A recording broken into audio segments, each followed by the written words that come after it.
Olá, é um prazer ter você aqui. Você está no Theo Reformata Cast. E sim, aqui a teologia muda sua mente. É isso aí. E hoje vamos dar continuidade ao assunto iniciado no encontro interior. Exato. No nosso último encontro, nós exploramos aquela questão fundamental, né? Se a oração realmente tem o poder de mudar as coisas.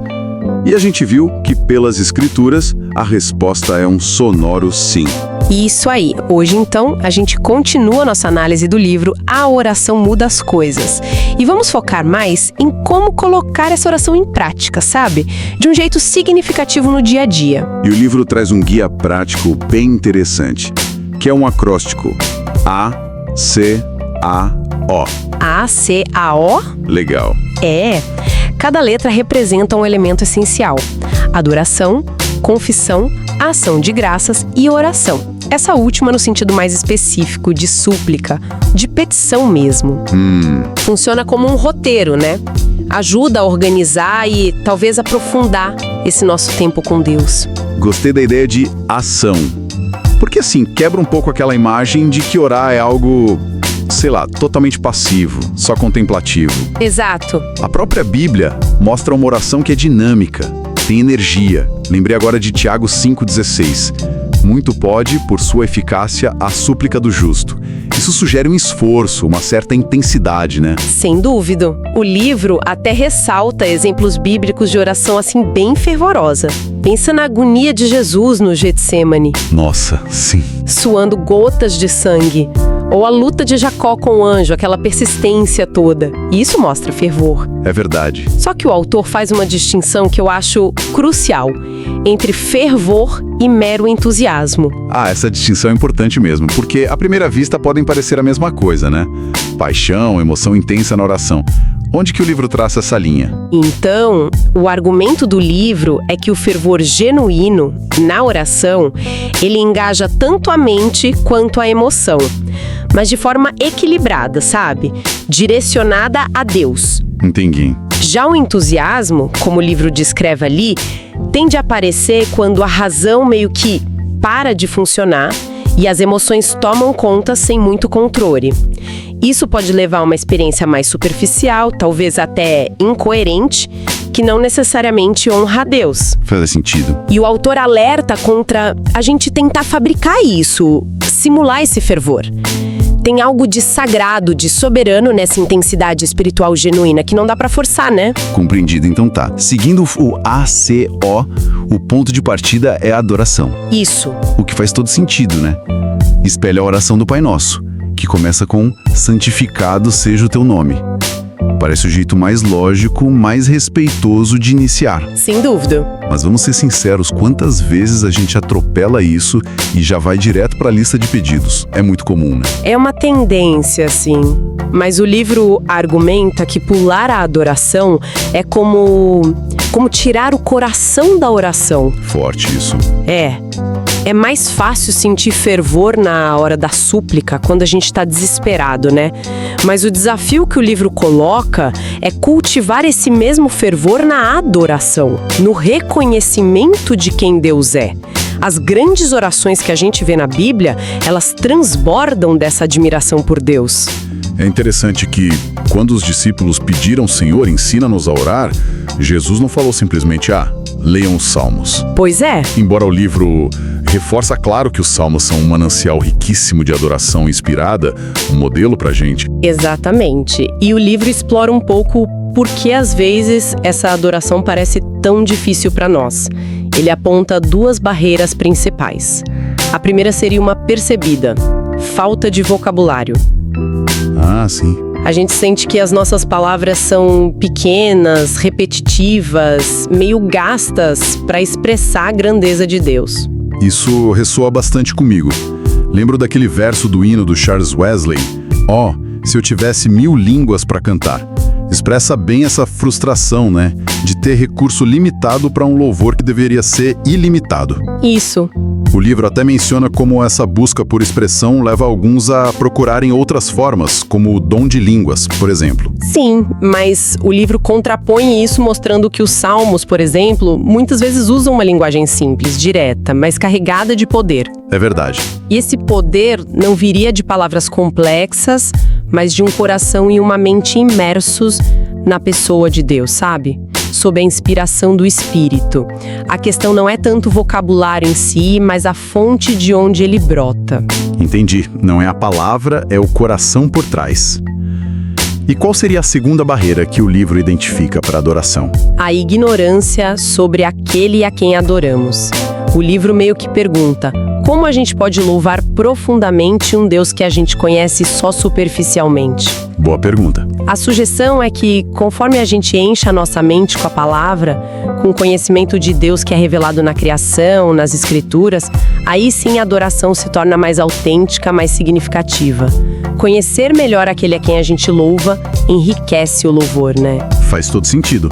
E o livro reforça por que a adoração é tão crucial. Vai além de ser só um dever nosso como criaturas. Com certeza. Além de ser nosso propósito fundamental, né? Como portadores da imagem de Deus, refletir a glória dele. Mas o livro argumenta que a adoração tem um efeito motivador muito poderoso. Como assim? Pensa assim, quando a gente tem um profundo respeito e admiração por aquele que nos pede algo difícil, a obediência se torna menos pesada, menos árdua. A adoração nos alinha com o coração de Deus e nos prepara para o serviço. Legal essa perspectiva. E essa adoração inicial, então, ela meio que define o tom para tudo que vem depois, né? O livro critica aquela abordagem muito casual na oração, tipo... Exatamente. O autor menciona essa tendência de uma oração conversacional, que às vezes perde um pouco o senso de reverência. Trata Deus como uma familiaridade que beira a frivolidade, talvez. Embora a Bíblia nos chame, sim, a nos aproximar com confiança, né? Como a gente lê em Hebreus 4,16, que garante nosso acesso ao trono da graça. Sim, um acesso maravilhoso. Maravilhoso. Mas o livro lembra que confiança não é sinônimo de presunção ou de falta de respeito. É a diferença entre falar com um pai amoroso, mas que também é rei, e falar com um colega qualquer, sem reconhecer a majestade dele, né? Perfeitamente. Não se trata de usar palavras difíceis, rebuscadas, mas de manter uma postura de honra, de respeito. A adoração nos lembra constantemente com quem a gente está falando. E isso nos protege de reduzir a oração a uma técnica de manipulação, uma fórmula mágica. Entendi. A oração genuína, segundo o livro, ela brota dessa submissão humilde e reverente. Muito claro. Então tá. Saindo da adoração, o próximo passo no arração é a confissão. Isso. Que é o momento de reconhecer a nossa condição e a base pela qual a gente pode se aproximar de Deus, a obra de Cristo, não os nossos méritos. E o livro enfatiza a natureza diária do pecado nas nossas vidas, o que sugere que a confissão também deveria ser uma prática regular. Quase como quitar uma dívida diária de reconhecimento das nossas falhas. Uma dívida diária, gostei. O autor até contextualiza isso historicamente, mencionando a Reforma Protestante. Sim, o livro explica que os reformadores, eles não aboliram a confissão em si, mas eles questionaram certas práticas medievais, como as chamadas obras de satisfação. Aquelas penitências, né? Exato, que eram vistas como uma forma de compensar o pecado. E também questionaram a exigência de confessar a um sacerdote para obter perdão. Eles viam que isso parecia diminuir a suficiência completa do sacrifício de Cristo. E o livro faz uma comparação interessante. Ele pega a absolvição, que é declarada pelo sacerdote católico, agindo como representante de Cristo, e a segurança do perdão afirmada pelo ministro protestante. No fundo, o livro argumenta que ambas se apoiam na autoridade que Cristo deu à sua igreja para declarar o perdão em nome dele. Tudo baseado na promessa bíblica clara lá de 1 João 1,9, que nos assegura: Se confessarmos os nossos pecados, Ele é fiel e justo para nos perdoar os pecados e nos purificar de toda injustiça. Uma promessa fantástica. Mas o livro também alerta que não basta confessar de qualquer jeito, né? Ele introduz aquela distinção clássica entre atrição e contrição. Qual a diferença fundamental ali que o livro aponta? Essa é uma distinção vital que o livro resgata muito bem. A atrição seria aquele arrependimento mais superficial, sabe? Motivado principalmente pelo medo das consequências, do castigo. Ah, tipo... É o desculpa da criança pega no flagra, que lamenta ter sido descoberta, não o ato em si. Entendi. É um arrependimento meio egoísta, focado em si mesmo. E a contrição, então? Contrição, por outro lado, é a tristeza genuína, profunda, que brota do reconhecimento de que a gente ofendeu a Deus, aquele que é digno de todo o nosso amor, de toda a nossa lealdade. Certo. É lamentar o pecado por ser uma afronta à santidade e à bondade de Deus, não só por causa do que ele nos causa. O livro até menciona a oração católica tradicional, o ato de contrição, como um exemplo de linguagem que busca expressar essa tristeza piedosa, o desejo de não pecar mais e a dependência total da graça. Hoje em dia parece comum ouvir somos todos pecadores, dito quase como uma desculpa, né? O livro contrasta isso com exemplos mais fortes, tipo o Salmo 51. Exatamente, o Salmo 51, que é a confissão de Davi depois do adultério e assassinato, é apresentado como um modelo poderoso de contrição real. É impactante mesmo. Dele. Ele reconhece a justiça de Deus, mesmo se fosse condenado. Ele demonstra aquele coração quebrantado e contrito que Deus valoriza. É a aceitação de que somos devedores insolventes, totalmente dependentes da misericórdia. A confissão, nesse sentido profundo, é uma declaração de falência moral. Nossa, falência moral. Forte. O livro também fala sobre a necessidade de manter um senso de surpresa no perdão. Isso me pareceu meio contraintuitivo, já que Deus promete perdoar. O que o autor quer dizer com isso? Então, o ponto do autor, pelo que entendi, é que embora a promessa de perdão em Cristo seja firme, confiável, a gente jamais deveria começar a tratar a graça e a misericórdia como algo automático, devido, merecido. Ah, entendi. Ele desafia essa noção de que Deus tem a obrigação de ser misericordioso. Se fosse obrigação, seria justiça, né? A misericórdia é, por natureza, favor imerecido. A surpresa vem de nunca perder a admiração por essa graça extraordinária, de não deixar que ela se torne comum aos nossos olhos. Essa perspectiva realmente muda a forma como a gente encara a confissão e o perdão. Muito bom. Seguindo, então, o ACAO, a gente chega no terceiro elemento, ação de graças. Isso aí. O livro coloca bastante peso nisso também, né? Coloca, sim. A própria Escritura instrui a gente a apresentar nossos pedidos com ação de graças. É um reconhecimento explícito de quem Deus é e do que Ele tem feito por nós. O livro ecoa ao Salmo 103. Bendize a minha alma ao Senhor, e não te esqueças de nenhum só de seus benefícios. A gratidão é um componente ativo da fé. E a falta dela, a ingratidão, é vista como algo sério no livro. Muito sério. O autor lembra que a ingratidão é apontada lá em Romanos como uma característica daqueles que rejeitam a Deus, mesmo tendo conhecimento dele. É verdade. E também daqueles que se afastam da fé, os apóstatas, porque eles esquecem as bênçãos, a verdade que um dia receberam. Essa memória curta espiritual é um perigo. O exemplo dos 10 leprosos que Jesus curou é muito ilustrativo disso, né? Como o livro destaca, o foco não é se os 9 sentiram gratidão no coração, quem não sentiria, mas que só um agiu sobre ela. Exatamente. A ênfase está na ação de graças. Não é só um sentimento interno, mas uma expressão deliberada. Aquele samaritano parou, mudou a rota dele, voltou e expressou a gratidão a Jesus. Que exemplo! O livro nos chama a essa prática consciente de parar e agradecer, reconhecendo que a nossa dívida de gratidão com Deus é, na verdade, impagável. O livro também conecta essa falta de gratidão, ou esquecimento dos benefícios passados, com a imaturidade espiritual. Aquela instabilidade de quem precisa sempre de uma nova prova do amor de Deus. Sim, essa conexão é feita O cristão que vive nessa montanha-russa emocional sabe, esquecendo rapidamente o que Deus já fez e sempre exigindo novas experiências para se sentir seguro. Isso demonstra essa falta de uma gratidão bem fundamentada. Entendi. O livro argumenta que mesmo se Deus não fizesse mais nada por nós, o que Ele já fez, culminando na salvação em Cristo, já seria motivo suficiente para uma vida inteira de gratidão. E claro, Ele continua nos abençoando abundantemente. Amém por isso. E finalmente, chegamos ao último passo a ação. A oração no sentido de petição, de súplica. O livro encoraja a gente a ser específico nos pedidos, até sobre coisas que parecem triviais, como aquele exemplo do tapete novo.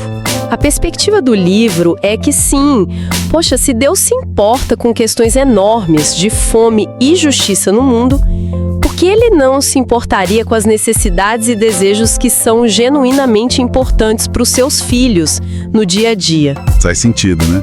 Faz. Se algo pesa no nosso coração, a gente pode levar ao Pai. E o livro lembra de Tiago 1,5. Se a gente tem dúvidas sobre a sabedoria ou a conveniência de um pedido, podemos pedir discernimento a Deus, que Ele concede generosamente, sem repreender. Claro, sempre com o bom senso de não pedir coisas que vão claramente contra a vontade revelada de Deus, né? Tipo, pedir sucesso em algo errado. Não se deve testar a Deus. Sem dúvida. Mas e quando a gente ora por coisas que parecem legítimas e parece que nada acontece? Aquela sensação de orações não respondidas, que o livro também aborda. Ele sugere algumas possíveis razões para essa percepção de silêncio divino. Interessante. Quais seriam essas razões que o livro levanta? O livro lista algumas possibilidades para a gente considerar. Primeiro, talvez as orações sejam excessivamente vagas. Tipo... Pedir bênçãos muito genéricas, abençoe todo mundo, torna difícil reconhecer respostas específicas. A especificidade nos ajuda a ver a mão de Deus agindo. Entendi. Que mais? Segundo, pode haver uma espécie de guerra ou desarmonia com Deus. Se a gente está conscientemente em rebelião ou desalinhado com a sua vontade conhecida, isso pode sim impedir que nossas orações sejam ouvidas favoravelmente. Reverência e busca por obediência importam muito. Terceiro, a nossa própria impaciência. A gente quer respostas no nosso tempo, né? Mas Deus opera no cronograma dele, que raramente é apressado. O livro nos chama a cultivar a paciência e a confiar no tempo dele. É um desafio constante. E quarto, aquela memória curta espiritual que a gente já mencionou na ação de graças. Sim. Esquecemos fácil a fidelidade passada de Deus e ficamos exigindo novas provas em vez de descansar no seu caráter que já foi demonstrado tantas vezes. Lembrar o que ele já fez fortalece a fé pro presente e pro futuro. Essas são considerações muito importantes mesmo. Recordar a fidelidade passada de Deus realmente parece ser um antídoto poderoso contra a impaciência e a dúvida quando as respostas demoram, né? Com certeza. E como um pensamento final, assim, pra gente refletir, o livro nos deixa com esse desafio prático. Como manter esse equilíbrio delicado entre esses 4 elementos no dia a dia? Desafio e tanto. Como cultivar uma adoração que flui do conhecimento real de Deus, uma confissão que seja genuinamente contrita, uma gratidão que persevere mesmo nas lutas e uma súplica que seja fervorosa, específica, mas sempre, sempre submissa à vontade soberana e boa do Pai. Uau! Que mergulho profundo e prático fizemos hoje nesse tema. Esperamos que esta conversa tenha sido tão edificante para quem nos acompanha quanto foi para nós dois aqui. E fica o convite, não deixem de explorar nossas playlists. Teremos várias séries dedicadas a analisar livros importantes como este, capítulo por capítulo. Continuem conosco nessa jornada de ter a mente transformada pela teologia. Muito obrigado pela companhia e até a próxima.